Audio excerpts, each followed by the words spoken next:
Hare Krishna. Am I audible?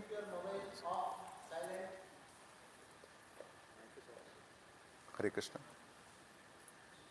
Oh, Hare Krishna. Hare Krishna. Is that audible? We'll sing Mangalacharan prayers first. Om Ajnanatimirandasya Jnananjana Shalakaya Chakshurun Militam Yena Tasmai Shri Guruve Namaha Shri Chaitanya Manobhishtam Sthapitam Yena Bhutale Swayam Rupa Kadamayam Dadati Swapadantikam Vandeham Shri Guruhu Shri Yuta Padakamalam Shri Gurun Vaishnavamsya Shri Rupam Sagrachata Sahagana Raghunatam Vitam Tam Sajivam Sadvaitam Savadutam Parijana Sahitam Krishna Chaitanya Devam Shri Radha Krishna Padan Sahagana Lalita Shri Vishakam Vitamsya Namo Vishnu Padaya Krishna Pristhaya Bhutale Srimate Bhakti Vedanta Swami Nitinamine Namaste Saraswate Deve Gauravani Pracharine Nirvishesha Shunyavadi Paschat Deshatarine Jai Shri Krishna Chaitanya Prabhu Nityananda Shri Advaita Gadadara Shivasadi Gaura Bhaktavrinda Hare Krishna Krishna Krishna Hare Hare Hare Rama Rama Rama Hare Hare. So we'll continue our study of Bhagavad Gita. So we'll be going from chapter 2 to chapter 3. So we'll be talking about a summary view of chapter 3. So before that, just wanted to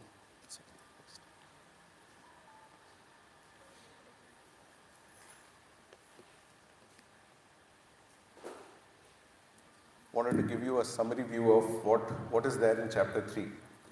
So you'll see the topics here. So you'll see the first topic is confusion, right?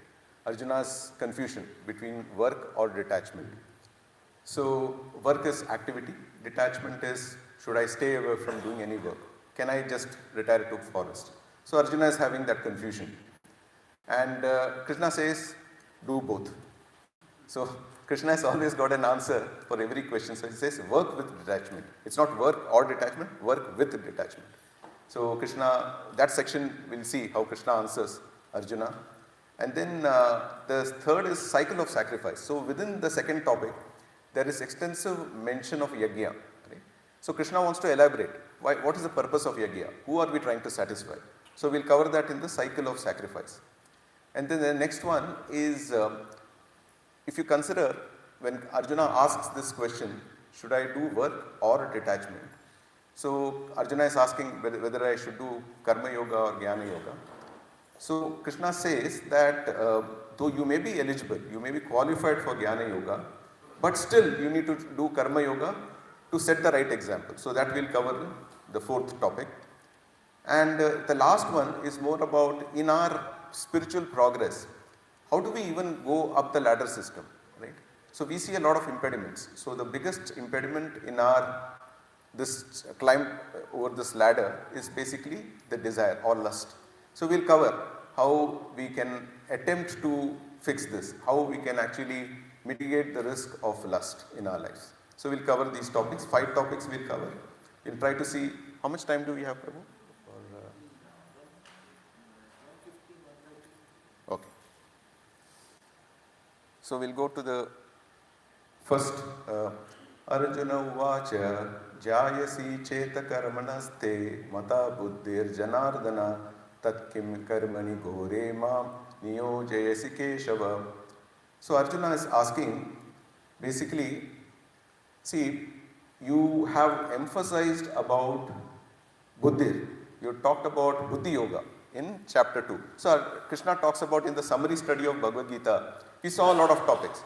Buddhi Yoga, Karma Yoga, Jnana Yoga, and some elements of Bhakti Yoga was also mentioned.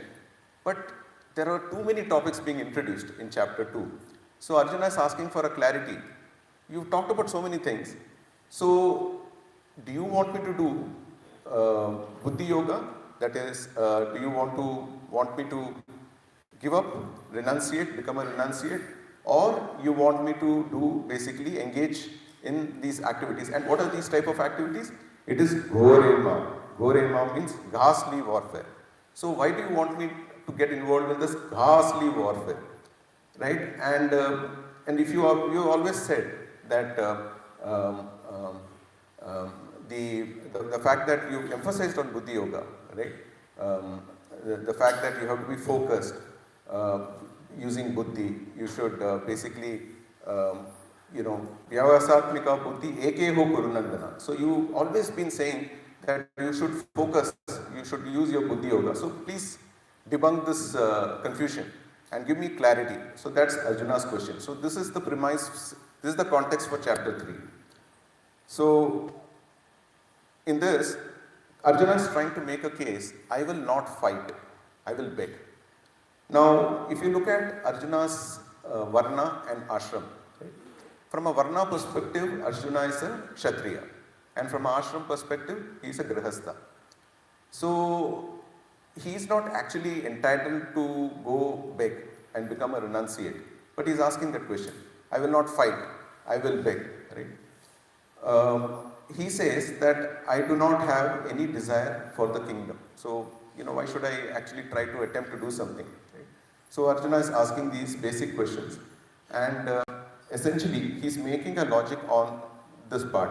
That if I do any work, then only I am qualified to have a reaction. If there is no work, then there is no reaction. Right?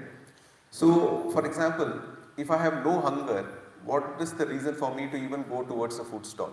I have no desire for the kingdom, then why should I even fight? Right? So, so Krishna, basically his argument is, if I become a renunciate, there is no work for me, so therefore I will not attract any reaction. And Krishna says that essentially, Arjuna, I don't want you to become a renunciate, I want you to fight. The reason being is that I want you to uphold the dharma. I want you to become a righteous ruler. Right? And also, I would not want to see Duryodhana as the leader. I don't want him to occupy the throne. I want Yudhishthira. We know how righteous Yudhishthira is. Right? He is the son of Dharmaraj. Right? So, the important aspect is a spiritual a leader or a king in a society is not just responsible for the material benefit or the material upliftment of the people, but also the spiritual upliftment of the people. Right? So therefore, Krishna wanted to see Yudhishthira in the throne, and therefore Krishna wanted Arjuna not to shirk away, become a renunciate, and actually start to do activities. And we'll see what those activities are. So now Krishna says, Shri Bhagavan Uvacha Lokesmin Divida Nishta Pura Prokta Maya Naga Jnana Yogena Sankhyanam Karma Yogena Yoginam. Now Lord's answers are always crystal clear, right? He will answer the questions in unequivocal terms. So here Krishna talks about Dvida Nishta, two types of faiths, two types of classifications. So one is the Jnana Yogis, which we see here, Jnana Yogis, and Karma Yogis, basically, right? So, what is the difference between Jnana Yogis and Karma Yogis? Jnana Yogis are the one who basically try to approach Lord through their knowledge, right? Through their renunciation. And Karma Yogis basically follow the prescribed activities and try to attract Lord based on that. So here, what is Jnana Yoga? Jnana Yoga is not just about being conscious of the Supreme.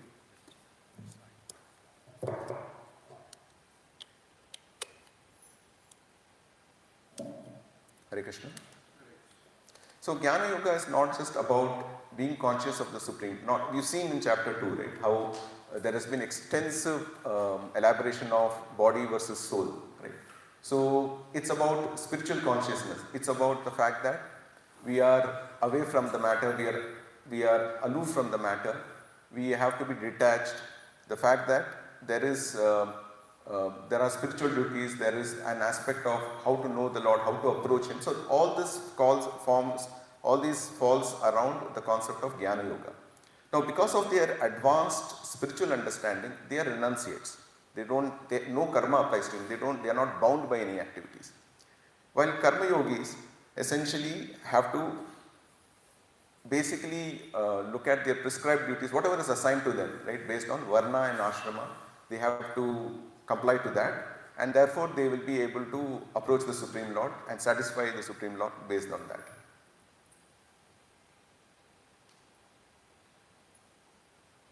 So one other mention here is the fact that renunciates, there is a almost similarity between people who follow bhakti yoga and people who are in the sannyas ashram, right? So both of them, like people who follow bhakti yoga almost get into the sannyas ashram, and sometimes in Bhagavad Gita you'll find jnana yoga and sannyas ashram being used interchangeably. We'll see that. So people with this higher spiritual understanding don't have any attachment to the material affairs, and therefore they will comply with Jnana Yoga and they will basically go ahead in that. And people who are following Karma Yoga, they would essentially go with prescribed duties. For example, a doctor has to treat the patients, and by doing that seva, by doing that service, he is able to basically get the mercy of the Supreme Lord or satisfy the Supreme Lord. And similarly, a student has to study well, like that, right? So everybody has to follow their prescribed duties and basically get proficient at that.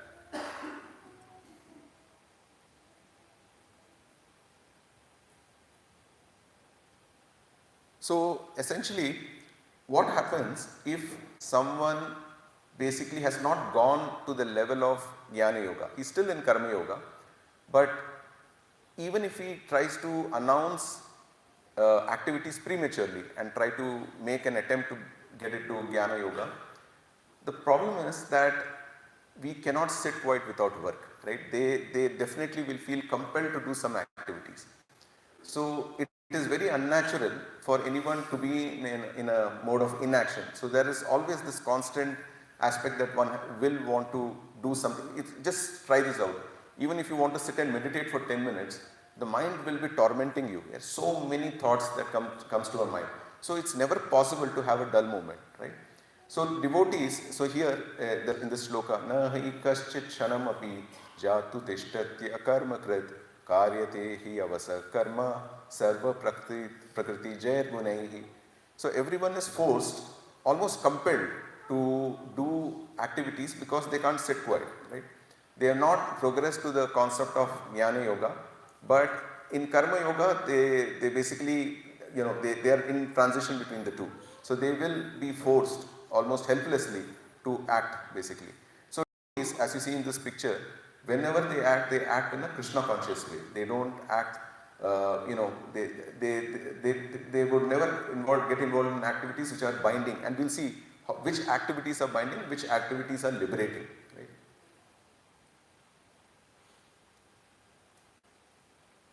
So for example, if you look at this slide, the child here, you try to silence the child. You say, keep quiet.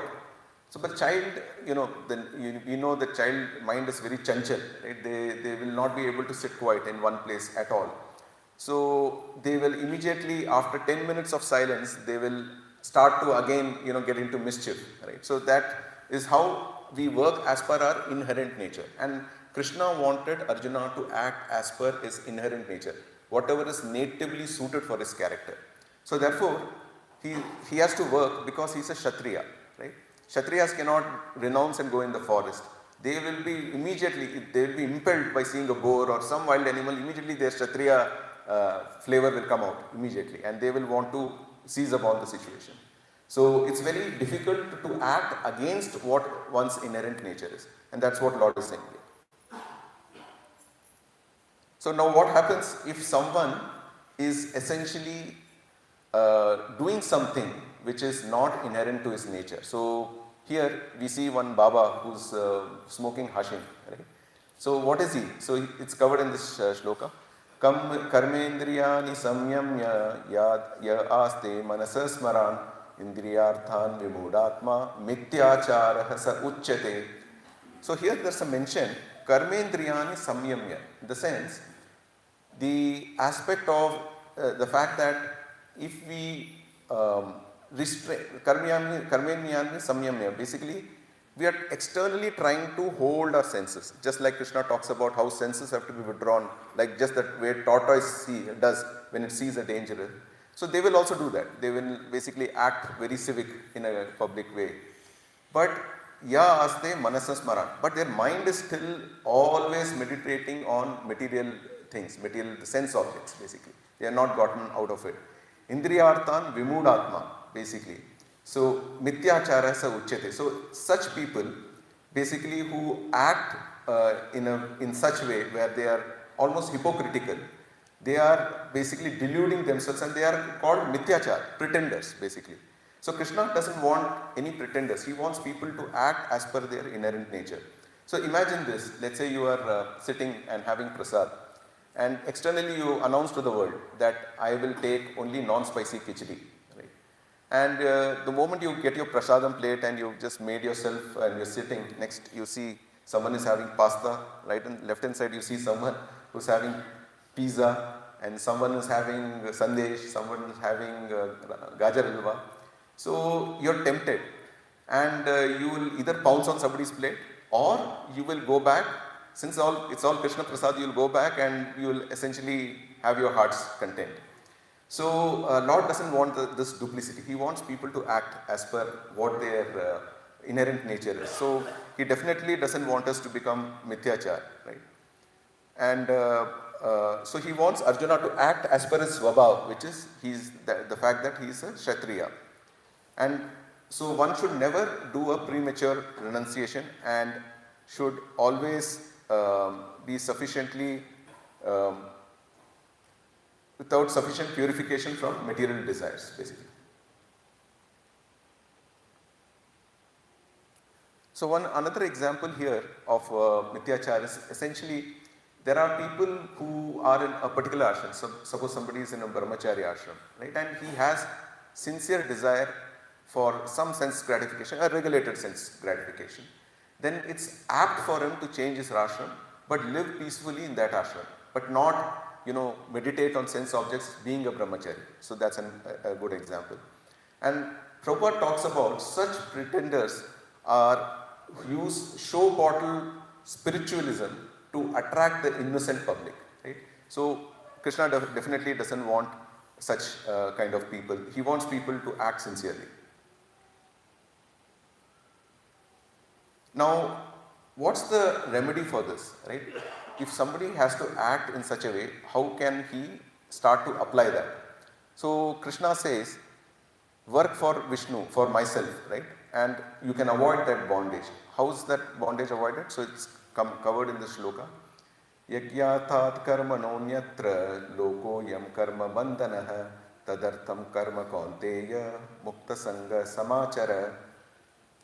So, work done to me as a sacrifice. So what is a sacrifice? Even Krishna is known as Yagya. One of the names for Krishna is Yagya. And work done in that sacrifice basically is not binding. So otherwise, anything anyatra, if you look at this shloka, anyatra, loko yam karma bandhanaha. Otherwise, any activity becomes binding. So Krishna says that very clearly. So therefore, work for me and avoid bondage, right? And we will see how these sacrifices, what kind of sacrifice is Krishna asking us to do? What kind of, how can we offer this work back to him? So we'll see how those methods will apply. So in this particular case, what we are saying is that work for Krishna. Now there's another good example of this. The example of a soldier, right? The soldier, if he goes to a battlefield and he fires down a lot of enemies, then he gets a Paramveer Chakra, right? He is felicitated when he comes back. But the same soldier, if he picks the gun and shoots innocent civilians, then he's basically taken to prison, right? So that means, as long as you're in Krishna consciousness, it is the soldier who's in the war field. But if you act on your own, then you are the soldier who basically shot down the civilian. So all those activities become binding.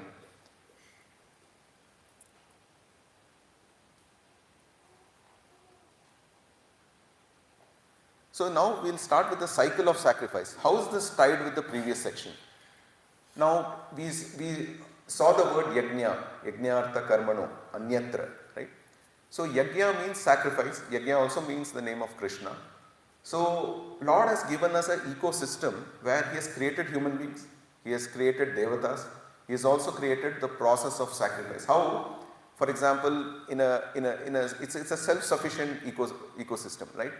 For example, in common world you will see that if cows alone are left to graze a field, right, the cow urine, gomutra, basically enriches the soil.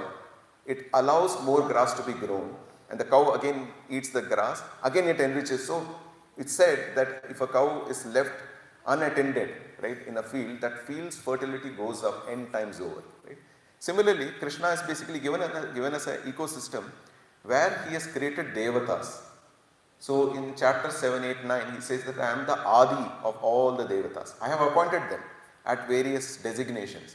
So you basically please the devatas through yajna, through sacrifices, and basically derive the benefits of what I have created for you. For example, if we pray very fervently to Mother Earth, and if we basically pray to Indradev, then we'll get the best produce from Earth, and we'll also get the best rains from Indra, and also that too timely rains, right? So in this particular case, so Lord wants us to live peacefully. So He is one of the best well-wisher that we can ever have, and therefore He has created this ecosystem for us to survive and thrive.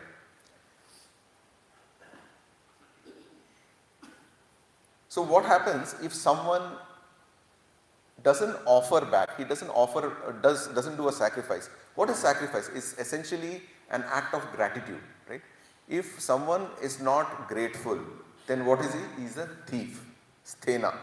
So here in the shloka it's mentioned, Ishthan bogan hivo deva dasyante yagya bhavita ter dattan aparadaya vebhyo yo bhunkte sthena evasa. The word sthena here stands for thief. So anyone who's deriving all the necessities of life, these benefits that are coming, and he's not offering back, he's not showing gratitude, he's not acknowledging it, then such a person is called sthena or thief. But one who enjoys such benefits without offering them is certainly a thief. That's what is mentioned here. So going further, however, so we saw the first section, people who do not offer the results back to the demigods, who are not showing any gratitude, they are called sthena. However, people who eat food by offering it in sacrifice, what are they? Yagyashishta shina santo muchyante sarva kilbishai bunjante tetva agam papa ye pachanti atmakaranat. So essentially, when someone offers this offerings as a naivedya to demigods, basically, and essentially takes the ingredients of that, takes what has been offered, certainly he is basically released from all sins. Now, when we look at an element, what's the bhakti perspective here? So, if we offer food to Krishna instead of demigods, see, it's very difficult to essentially name every demigod and then offer. There are millions of demigods, right? So it's very difficult to basically name them, have a shloka which concretely addresses each one of them. Rather, if you offer the fruits to Krishna, then every demigod is covered in that, because they become satisfied, because he is the source of everything.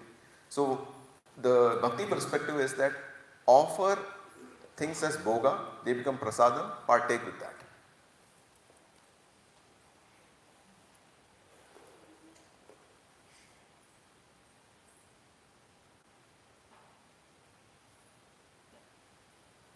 So,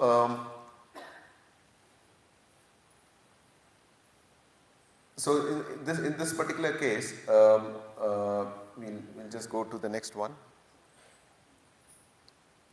So going further, what's the biggest sacrifice that one can see? We'll probably see that in the upcoming slides. Annat bhavanti bhutani parjanya anna sambhavaha yajñat bhavati parjanya yajña karma samudbhavaha karma brahmodbhavam viddhi brahmakshara samudbhavam tasmat sarvagatam brahma nityam yajñe pratishtitam. So we'll answer this, we'll look at the shloka more as a diagram. So is this diagram visible? I'm not sure if it's okay. So at the top, what do you see? You see Krishna, right? Now from Krishna comes Vedas. Vedeshcha sarve aham eva vedyo. Vedanta krit vedavit eva chaham. So basically, from me emanates the Vedas, and from amongst the Vedas, I am to be known. Krishna makes that declaration in Bhagavad Gita. Now, from Vedas there's a lot of description around sacrifices. How by doing certain sacrifice, like for example, to attract rains, there is a sacrifice. To kill enemy, there is a sacrifice. Like that, there are many sacrifices which are permitted in Vedas. So, by doing those sacrifices, one attracts the rain clouds. One pleases Indra, attracts the rain clouds. And then from the rains, what do you get? Grains, right? Because without water, nothing can sustain. So, you get the grains from rains. And living beings are sustaining themselves on these grains. We cannot live without food, right? So we basically are living on those grains, and what we do, we offer whatever is coming from that in terms of grains, we offer it back to Krishna, right?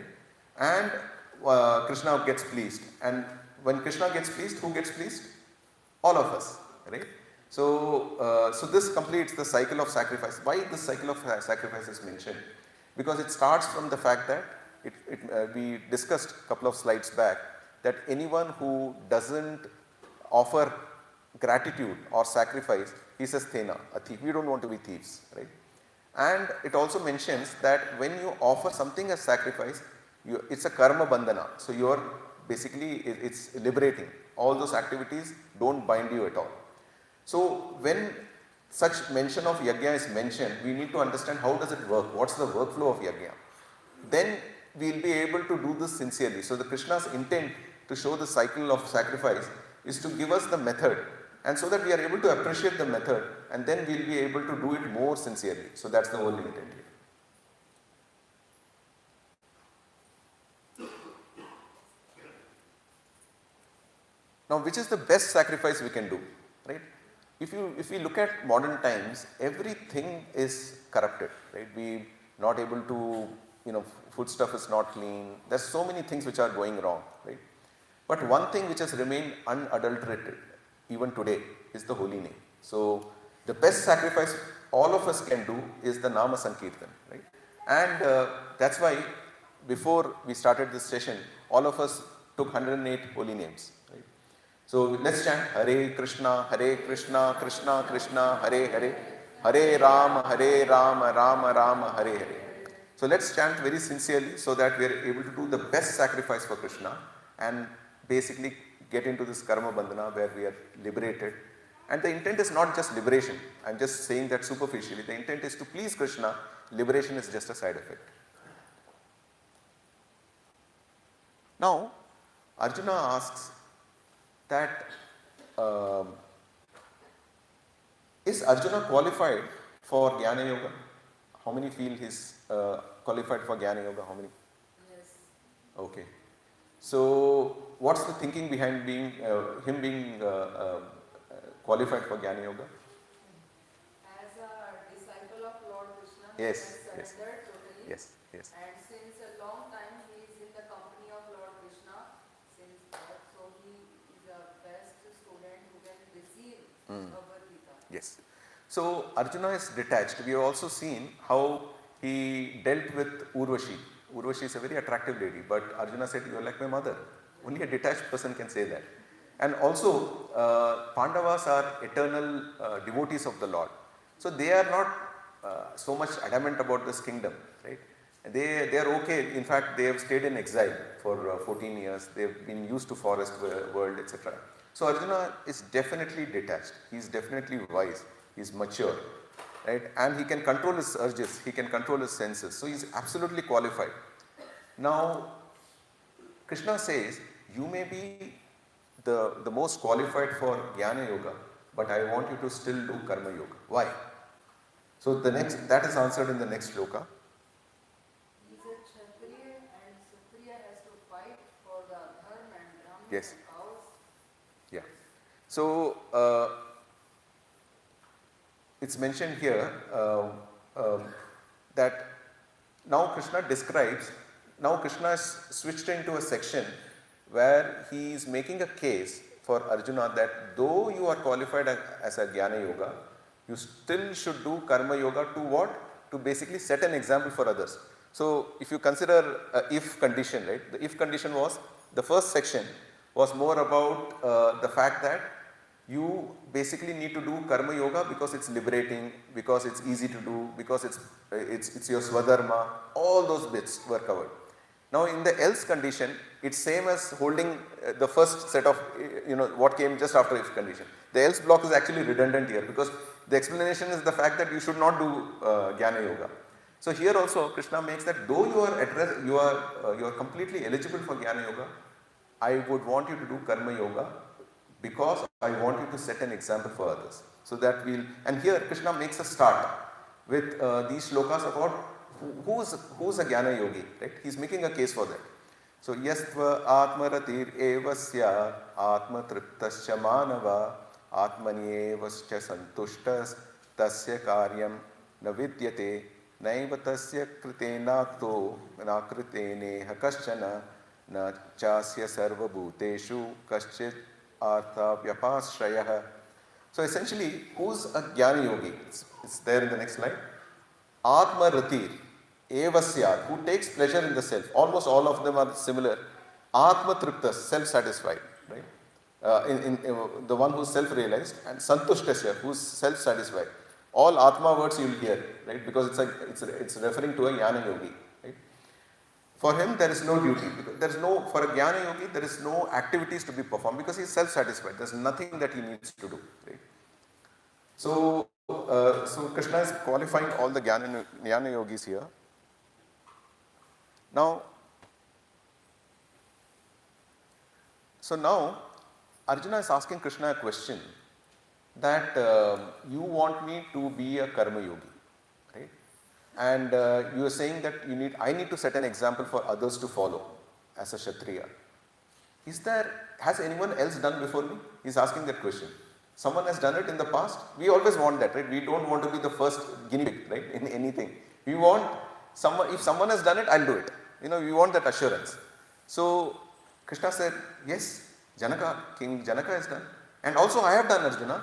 So he basically says that I myself have done it and Janaka has done it. So it comes in the shloka, Karmaneva hi samsiddhim ashtita janakadayah loka sangraham evapi sampashyan kartumarhasi. So essentially, the fact here is that do something which common people can follow.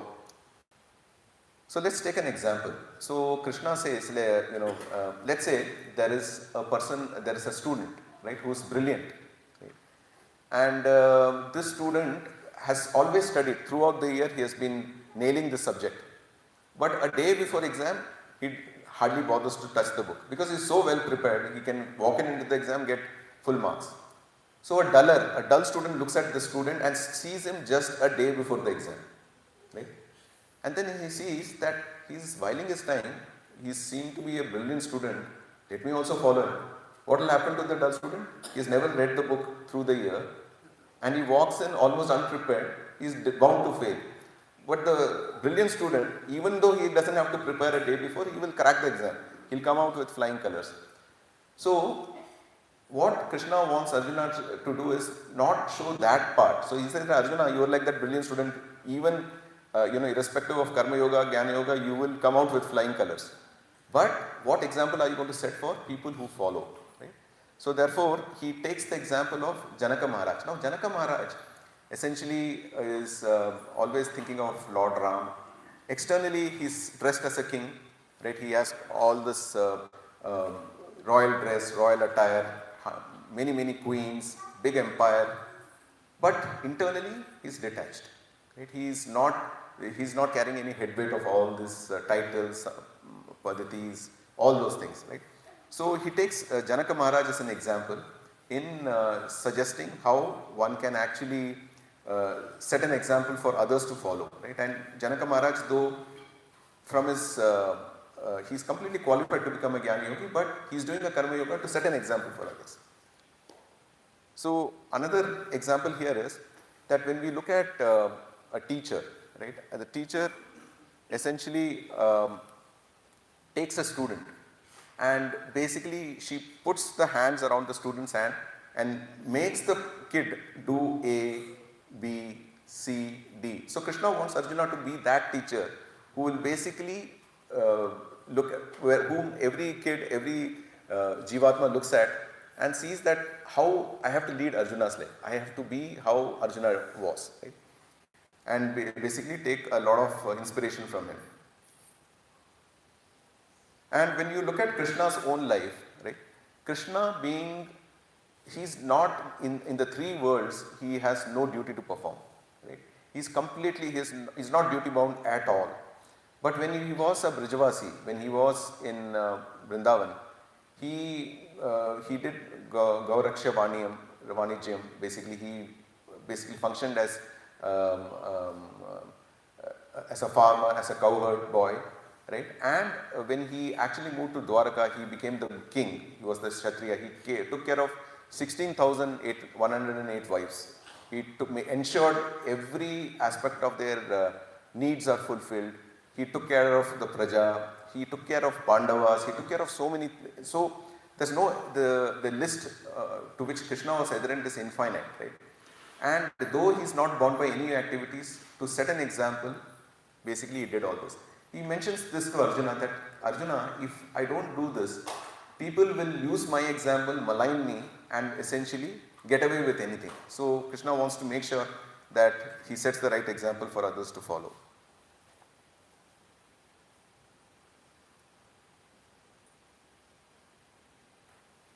So Krishna also follows his Nitya, Naimitya Karma, the Nitya Karma's day-to-day activities. Naimitya is occasional ones, like Pitrukari or all that. Now, Krishna then mentions what is the impact on people, right? When you set a great example, what happens? So that's captured in the shloka.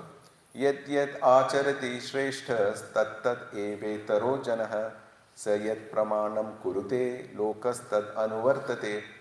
So basically, whatever action a great man performs, yad yad acharati shreshthas, right? Whatever actions they perform, the common people will follow that, right?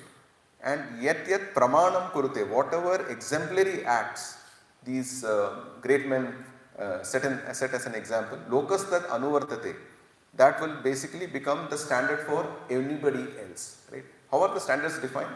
Generally by someone who's exemplary, right? Will a mediocre person define the standard? No. Then what happens? The overall bar goes down. Right? Even in corporates, we see that, right? We always try to benchmark ourselves with the best in the industry, best people, best persons. We try to have role models. Why? Because it's coming from this shloka only. Yad yad acharati shreshthas.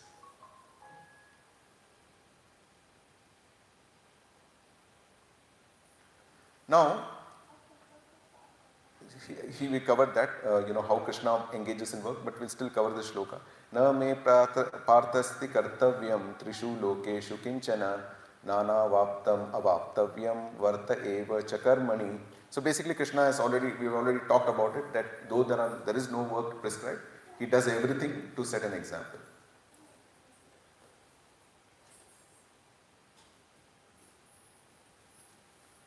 Now we'll talk about the aspects of attached and detached worker, right? The thinking behind this is that Krishna has asked Arjuna to basically do karma yoga, right? Now there are two parts. One is what happens is if one is attached to the fruits and one who is detached from the fruits. So it's covered in these shlokas. Shakta karmanya avidvamso yatha kurvanti bharata kuryat vidvams tata shaktas chikirshu loka sangraham So basically the ignorant, they perform these duties. When they perform these duties with attachment to results, they basically are binding themselves. But a learned one, the Vidvans here, as mentioned in this shloka, when they work similarly, but externally they may be seen as someone who's working hard, putting the toil, but internally they are completely detached. They are not having any attachment, and for the sake of only leading the people to the right path. So that is one part.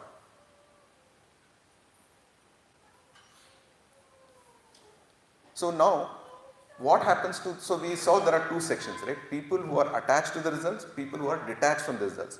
Detached from the results, we've seen that there is nothing that binds them, right? But what happens to the people who are attached to the results? Okay, so those are the class of men who are called ignorant. Na buddhi bedam janayet ajnanam karma sanginam joshayet sarva karmani vidvan yuktah samacharan.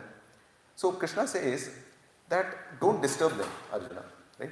Don't basically see, the way Krishna wants us to act is essentially be the inspiration through your activities, by showing an example, by setting an example, inspire them, right, to move away from wherever they are. Don't instruct them. See, we don't know, none of us like to be instructed. How many would like us would like to be instructed rather than inspired, right? So Krishna wants us to be inspired by people who are basically doing it in the best possible way. So he says that don't instruct them, because they will otherwise it will be very chaotic.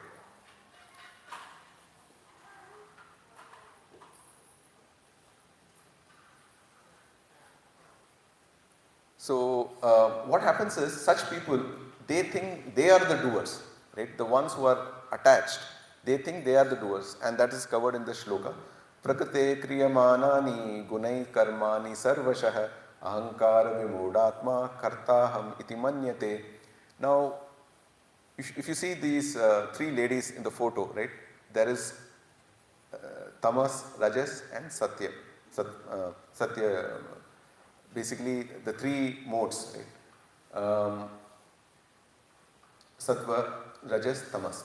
Now, what happens is this all the living entity is actually tormented, is under the constant influence of these three modes. But the false ego within the living entity thinks that he is the doer, right?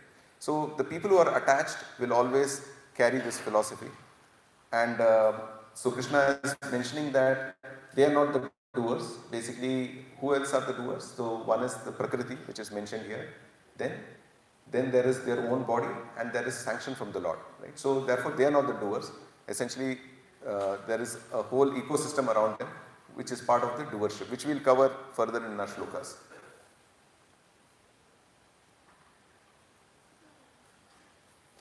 So we still continue with our differentiation of attached and detached worker. So here the shloka, tattva vittu mahabaho guna karma vibhagayo guna guneshu vartanta iti matva nasajjate. So tattva vit is truth, or the right philosophy. Tattva vit means someone who knows the right knowledge of the philosophy, who knows it really well, the philosophy or the truth, right? Mahabahu, O mighty armed Arjuna. So basically, such people, Tattvavid, they does not engage themselves in senses and sense gratification. Rather, they know the differences between work in devotion and work in fruitive activities. Basically, they are able to differentiate between the two. So, so if you look at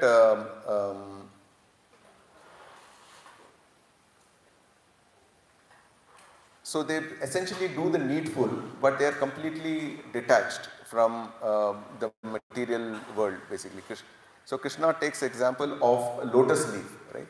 Just like in chapter 7, you'll probably hear it, that they act like a lotus leaf, where if you put a lotus leaf in a water body, the water body doesn't disturb the lotus, right? It almost remains insulated. And it almost becomes waterproof. So such people are like the lotus leaf, when though there are so many material influences, they are completely detached and they are able to completely continue in their Krishna consciousness.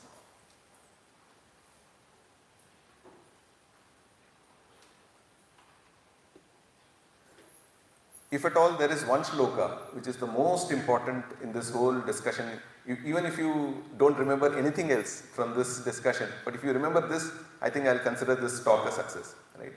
So this 3.30, do your duty depending on me, is very, very important, right? So let's dwell a little deeper into this. Mai sarvani karmani sanyas adhyatma chetasa nirashir nirmamo bhutva yuddhasva vigatajvaraha. So vigatajvaraha is basically mental fever. Jvara is what? Fever, right? We say bodily there is some fever. Vigatajvara is mental fever. So mental fever is what? Laziness, essentially, right? And so we'll decompose, we'll get into the details of the shloka in the next slide. Is it visible? Yes. Okay. So let's look at every aspect of the shloka, right? Sannyasa. Sannyasa generally translates to renunciation, giving up, right? But here Krishna translates that to offer. Okay, offer what? Mai, offer everything to me, right? Unto me. Sarvani karmani, basically all activities, just offer it to me. And with what? With spiritual consciousness, adhyatma chetasa, right? So when we look at spiritual consciousness, there is this aspect of body versus soul, right? All that is part of spiritual consciousness. The fact that we should be detached from material affairs, all these are part of spiritual consciousness. But the highest spiritual consciousness is basically to understand that we are eternal servants of the Lord. That is the highest spiritual consciousness, right? That is adhyatma chetasa. Nirashir nirmamo bhutva, basically without any desire and without any nirmamo, without any possessiveness. Yuddhasva vigatajvara, basically fight without any laziness. So that's what is mentioned by Krishna. Now Krishna talks about, this shloka is very important in terms of a couple of things. What is Krishna asking us to do and not do? Okay? What is he asking us to do? He is asking us to be in knowledge of him, which is the first part, and completely be dependent on him, right? These two things are do's. And work for me, most important. Mai sarvani karmani, do everything for me, being in knowledge of me, depending on me, these three things. And what are the don'ts? Basically selfish desire. So basically with nirashir and then nirmamo bhutva. So without any possessiveness, without any laziness. Now if you look at the last level, yudhyasva vigatajvara, let's look at the left hand side now. You will see that vigatajvara is laziness. So Krishna says, move up from tamogun. Now nirashir nirmamo bhutva, basically possessiveness and selfishness. These are all aspects of what? Rajogun. Go up. You have to be without. So that means you have to go up. Then sattva, sannyasya. Sannyasya means sattva gun, right? And but he says, don't stay in sattva gun, become nirguna. When we offer everything to Krishna, that is nirguna. Now, what's an example of nirguna? We'll see that in the next slide. So imagine this cashier who is essentially working for a company and he is counting money, right? His paid job is to count money. Does he think this money belongs to me? No, right? He basically is completely detached from that money. He's looking at it like a paid job, right? So similarly, one has to be acting in that way, that he is not acting with any selfishness, any desire.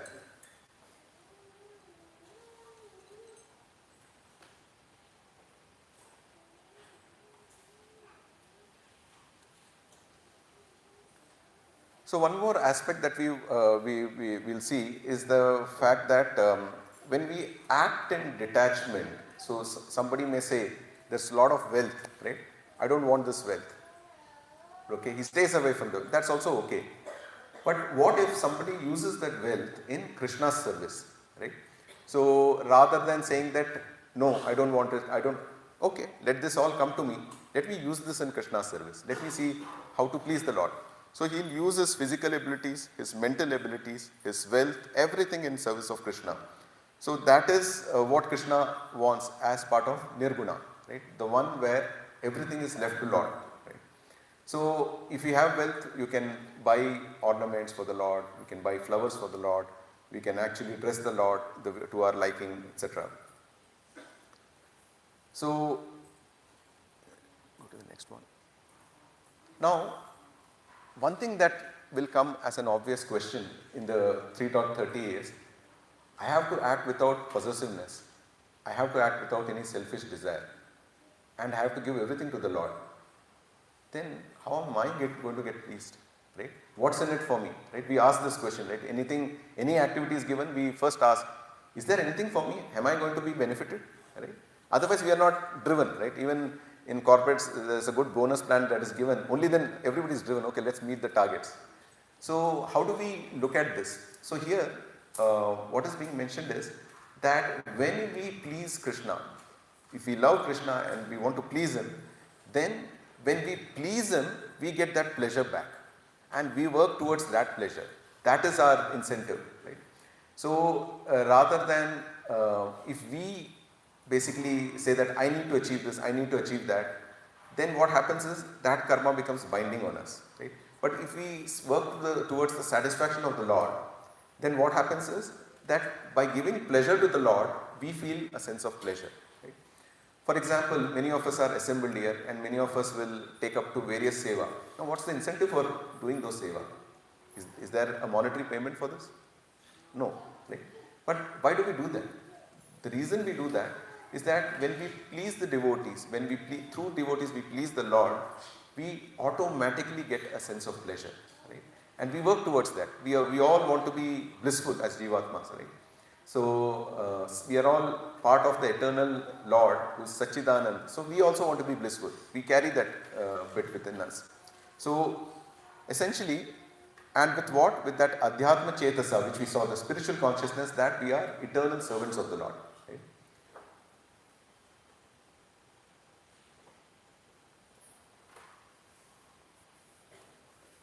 Now Krishna says that, further on, he says that what happens to those people who follow my instructions, right?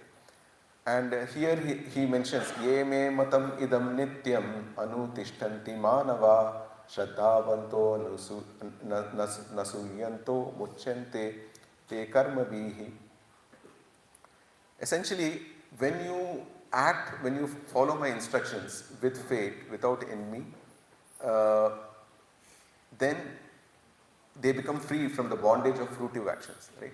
So that's the advantage. When you follow Krishna's advice, then all this applies. So none of these actions become binding on us.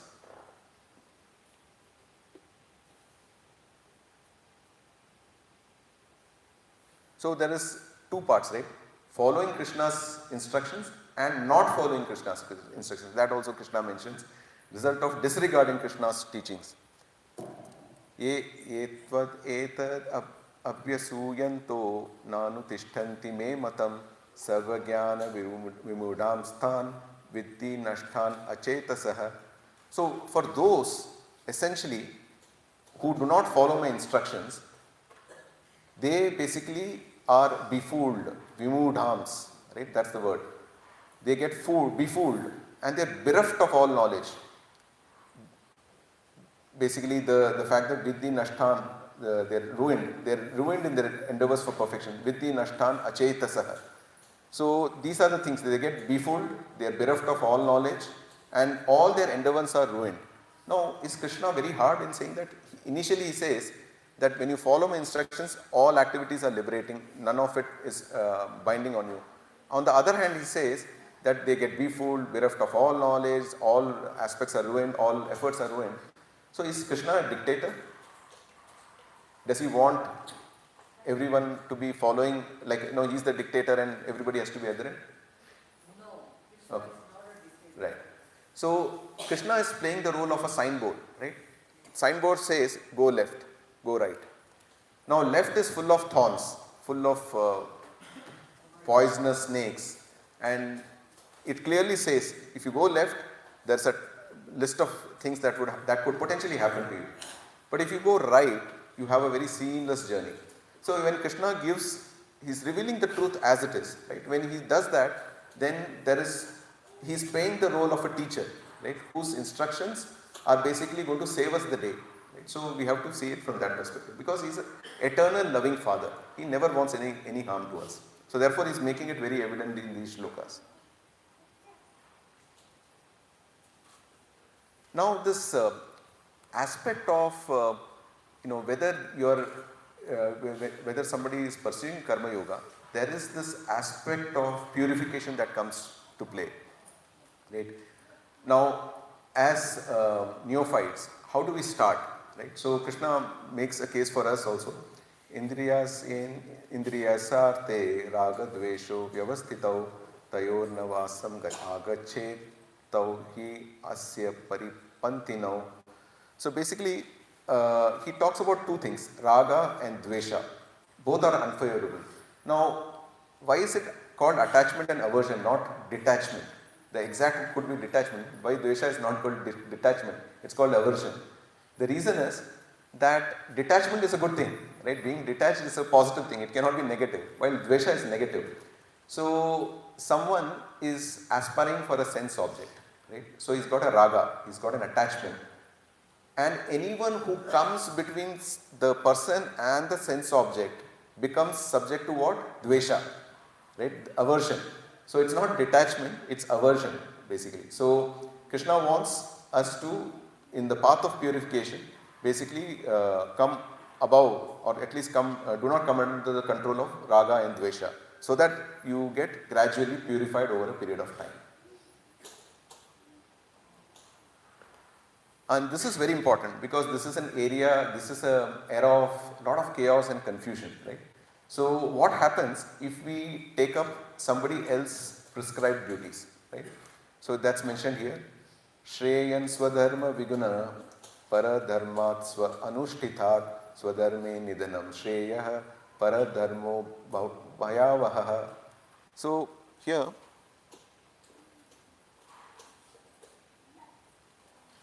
here, if you see the images, you find basically a martial arts trainer cutting vegetables, right? And on the right hand side, you see a chef painting, right? Now, what happens if one takes another's job? Right?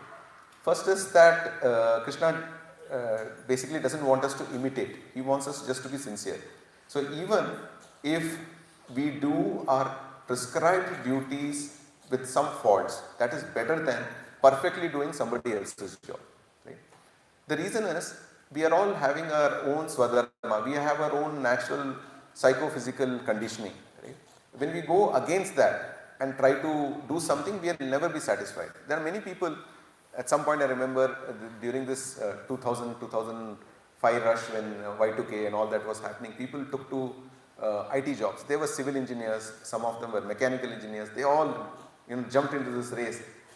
Some people maybe took it up, but many people were actually not happy, because that was just the bubble, and they found that IT jobs was not as nice as they thought, because some of them were probably coming out of hot sun, and they found this nice AC rooms to be very comfortable, but over a period of time they were not enjoying their jobs. So it's perfectly fine to do one's own prescribed duties faultily rather than doing others' job perfectly. So that's what Krishna says here.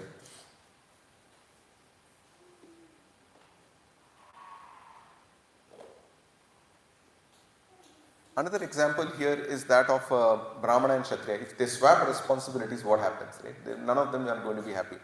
Now, another good example could be that as a grihastha, somebody wants to emulate Haridas Thakur, for example, who used to chant 192 rounds, close to 22 to 23 hours in a day. Almost whole day is gone. Now, will this person be happy? Of course, he's taking Lord's name, but he's in a grihastha ashram, he's got a family to take care of, and obviously that aspect will also impact him.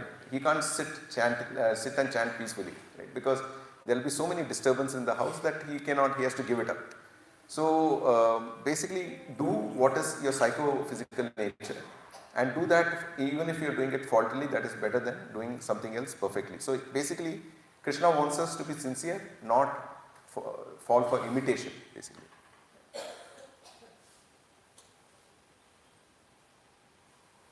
Now we'll come to that section where we are looking at what is the impediment, the biggest impediment in our progress. So we saw 3 sections so far. First section we saw the case for being a karma yogi, what are the do's and don'ts, or what applies, do not be a mithyachari, etc., etc. And we also saw even if you are qualified for Jnana Yoga and you are currently, Krishna wants you to be a karma yogi to set an example. We also saw that those examples. Now, irrespective whether you are a karma yogi, Jnana yogi, there is one thing which is the biggest enemy in our spiritual progress. That is the lust, right? And Arjuna is asking that question. Arjuna uvacha atha kena prayukto yam papam charati purushaha anichan api varshneya balad iva niyojitaha. Now, Arjuna is asking this question, what is it that propels a living entity as if propelled by a force which he can't even control, and he has to act according to the wishes of that force, right? It's a force which essentially is not being desired by the Jivatma, but he is getting propelled by that. So Krishna answers that. Shri Bhagavan uvacha kama esha krodha esha rajo guna samudbhavaha mahashano mahapapma vidyayam ihavairinam. So essentially it is lust only, Arjuna, and it's born out of the material mode, born in contact with passion and later transformed into wrath. How does it get transformed into wrath? We also saw raga and dvesha, right? So what happens? If something you desire through lust and that's not fulfilled, there is a sense of anger. So anger and lust are like cousins sitting next to each other, right? And it basically is that all-devouring enemy which basically plunders the Jivatma and makes him fall from grace.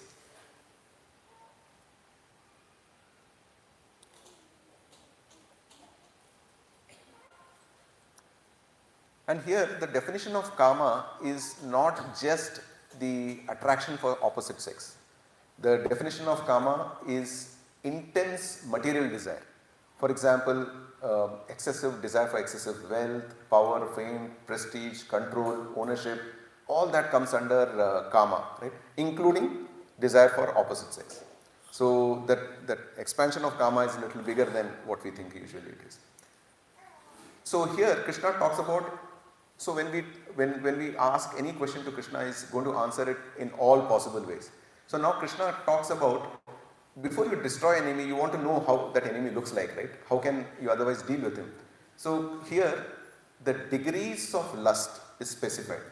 Dhumrena vriyate vahnir yatha darsho malena cha yathol bayanavrito garbhas tata tene damavritam. So here Krishna talks about 3 degrees of lust. The first is essentially the fire and smoke, right? And the second is dust covering the mirror that you see in this photo. And the third is an embryo in a womb. Now let's look at the 3 degrees.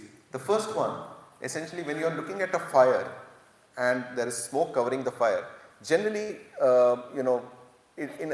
very quickly one will be able to see fire under the smoke, right? One can even feel the heat of the fire when one is near such place. So it's at a feeble, the lust is at the feeble level there. It's very slight. The second stage is a mirror which is covered with dust. So the first one is a consciousness that applies mostly to human beings, right? Because human beings have got evolved consciousness, therefore the lust is little slight, right? We'll come to other forms also. The second one is dust covering the mirror, right? While you wipe off the dust, the mirror is clearly seen. Cheto darpano marjana, right? So, however, this is a slightly mild, medium form of lust, right? There is some effort needed to be done. The first one is self healing, right? Where one of them will settle down and you will be able to navigate. The second one needs more effort. And the third one essentially is an embryo inside basically a womb. Now this is essentially such a strong lust that it immobilizes the Jivatma so much. He can't even move, right? He's almost getting dictated by lust so much. Right? That applies to plants, right? Now, one has to be wary about the levels of these lusts. A human being, though he's well covered, he's wearing shirt, pant and all that, sometimes his consciousness can be so degraded that his consciousness or his levels of lust could be that of a embryo in a womb, right? He could be as bad as that. But generally it seems that human beings are more evolved in terms of consciousness, so they will be able to deal with lust given right intelligence is given to them and the right do's and don'ts are given. They can reform. But with animals, no possibility. For example, the one manifestation of lust is essentially how much one can reproduce. For example, when you look at dogs, pigs, hogs, one pregnancy can cause 10 to 12 piglets or kittens or puppies, right? However, with human beings you will find mostly 1 or 2 children, normal cases I am saying, extreme cases quadruplets, but generally 1 or 2 human beings, that too in a span of 1 year. So this doesn't mean that human beings cannot be at the level of embryo also, right? We have seen that. So how someone who's, so people in saffron have also fallen down, so we have seen that, and we will see one nice shloka that covers that also.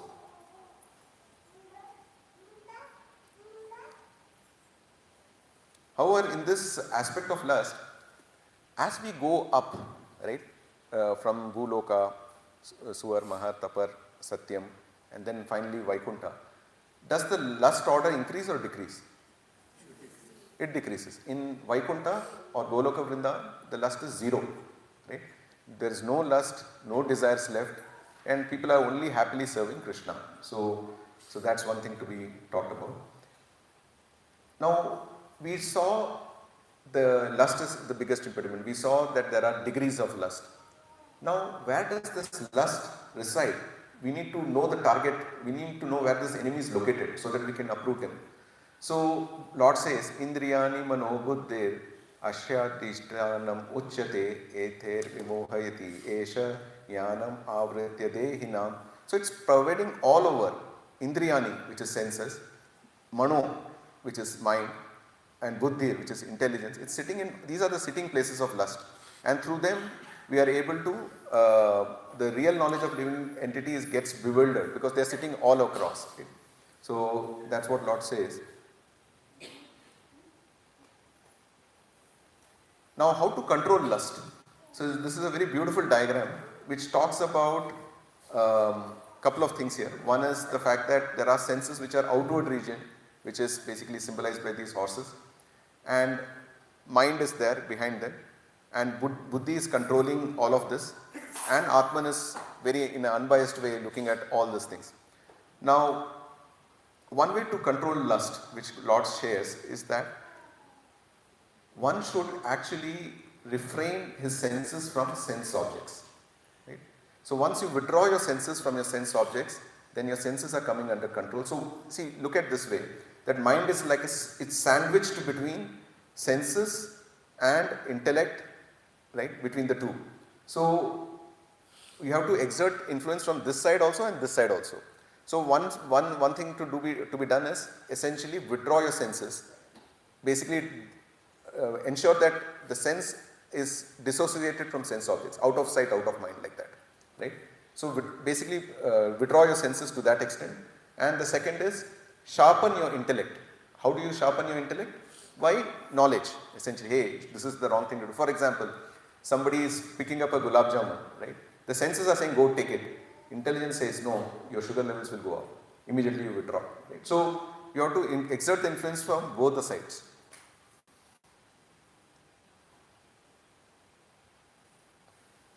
Now,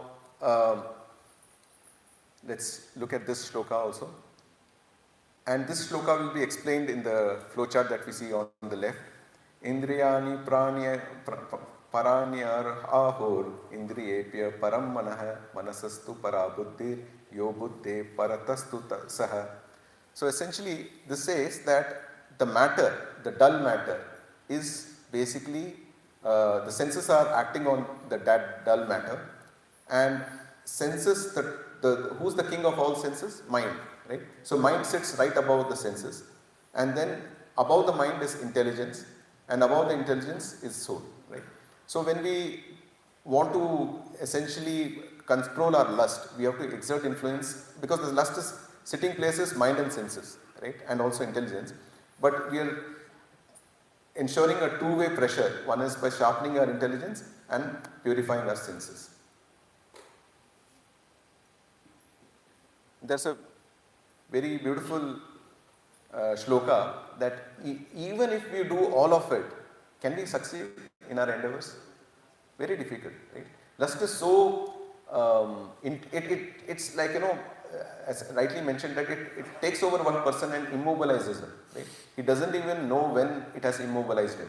So this is a nice shloka.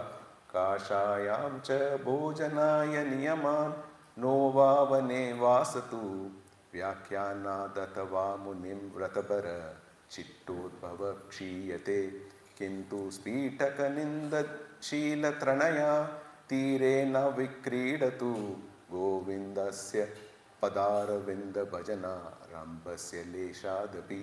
Now, this is a very beautiful shloka which says that one who wears saffron, can he control lust? No, right? Because lust is, as we see, it's going to take over one person. Even wearing saffron doesn't help. Regulating one's food, if one says that I'll have only non-spicy khichdi, I'll never eat anything which is the nice pakwan, delicacies, savories, if I want, can that help? No, it doesn't help. Can living in forest help? Can I just move out of the city, move to forest, do something, and hope that the lust will, will leave me? No, it doesn't. Because even we've seen that how even sitting under the water, one sage became Savari Muni, he became lusty, right? So that didn't help. Does delivering discourses help? Can running seminars on lust help? No, because it is so inherent that it becomes very difficult to remove. And Munivrata Baraha, that means taking some vows. I'll take Mauna Vrat today. Can that help? No, right? It does not destroy. However, even a slight beginning of bhajan, right, which says Arambasya Lesadapi, of what? Govindasya Padaravinda Bhajana. So essentially, a slight beginning of the bhajan of the lotus feet of Govinda can uproot this lust completely. That is our only shelter. Everything else we talked about, of course, they still apply, but this is the Ramban, right? The one which will work is when we employ our senses, engage our senses in the service of the Lord, then we are essentially going to completely feel a sense of bliss, and lust will not torment us. And we will steadily grow in our yoga path. And all of us are already bhakti yogis. What else is there beyond this? So if you look at karma yoga, so karma yoga is basically offering the results to the Lord, and bhakti yoga and jnana yoga is applying our intellect in the service of the Lord. But bhakti yoga includes everything: buddhi yoga, jnana yoga, karma yoga. So we are already bhakti yogis, right? But the reverse is not true. So bhakti yogi has everything, but none of them will directly have any bhakti. So we are already in a platform where we are advanced, and Prabhupada always translates bhakti yoga, karma yoga as devotional service. He always uses the word consciousness, Krishna consciousness, or devotional service. So he doesn't differentiate between the two. So with that, I'll just end the class. Srila Prabhupada ki jai, Gurudev ki jai.